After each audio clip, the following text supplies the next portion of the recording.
Hello guys! Welcome to my mini vlog day 1. For today's video, charot.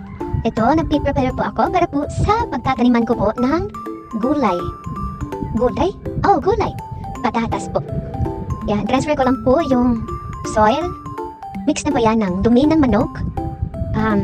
Yung, at tawag pa yuta, lapok, soil, at dumi ng manok, minix po ng papa ko. Tapos ayun. Pinipir ko lang po, 2 patatas lang po yung itatanim ko. 10 lang po, mahal kasi ng patatas. 2 patatas, 30 pesos na. Yan, 2 piraso lang po muna. Kasi kapag tumubo po yun, marami po yun sa isang patatas. Kuan pa, kandag ka na mo sa simba. Naghan, so, daghan na siya og magamit, daghan na siya motubo. Mga, I don't know kung mga pila ka months.